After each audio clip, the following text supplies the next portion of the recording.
సంగారెడ్డి జిల్లా పటాన్చెరు నియోజకవర్గంలో చేపట్టినటువంటి రైతు రుణమాఫీ కార్యక్రమంలో ప్రోటోకాల్ వివాదం చోటు చేసుకుంది.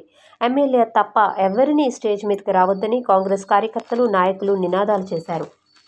పటాన్చెరు నియోజకవర్గంలోని జిన్నారం మండలం సోలక్పల్లి రైతు వేదికలో రైతు రుణమాఫీ కార్యక్రమాన్ని వ్యవసాయ శాఖ అధికారులు ఏర్పాటు చేశారు.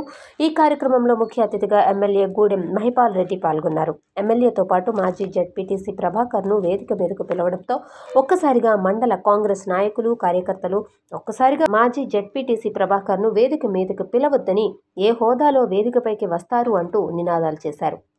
వేదికను వెంటనే ఖాళీ చేయాలని మండిపడ్డారు. ఏ పార్టీ అధికారంలో ఉంటే ఆ పార్టీలోకి వెళ్తారని మాజీ జెడ్పీటీసీ ప్రభాకర్పై కాంగ్రెస్ నాయకులు ఆగ్రహం వ్యక్తం చేశారు. 10 ఏళ్లు పార్టీ కోసం కష్టపడిన తమను కాదని ఎవరిని ముందుకు తీసుకువచ్చినా ఊరుకునే పరిస్థితి లేదని జిన్నారం కాంగ్రెస్ నాయకులు, కార్యకర్తలు ఒక్కసారిగా సభా ప్రాంగణాన్ని నినాదాలతో హోరెత్తించారు.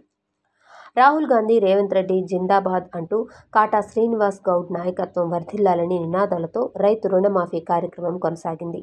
అందరికీ సర్ది చెప్పిన స్థానిక ఎమ్మెల్యే గూడెం మహిపాల్ రెడ్డి తెలంగాణ ప్రభుత్వం ఇచ్చిన మాట ప్రకారం ముఖ్యమంత్రి రైతుల సంక్షేమం కోసం ఒకే దఫాలో 2 లక్షల రుణమాఫీ అమలు చేయడానికి శ్రీకారం చుట్టారన్నారు.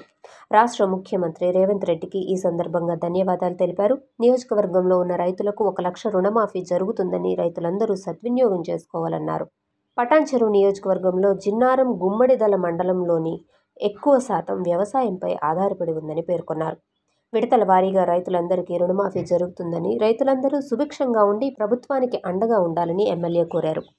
కార్యక్రమంలో మెదక్ పార్లమెంటు ఇన్ఛార్జి నీలం మధు, సీనియర్ నాయకులు గాలి అనిల్ కుమార్, మాజీ MPP Ravinder Goud, vice MPP Gangu Ramesh, మండల అధ్యక్షుడు వడ్డే కృష్ణ, సోలక్పల్లి మాజీ సర్పంచ్ శ్రీకాంత్ రెడ్డి పాల్గొన్నారు.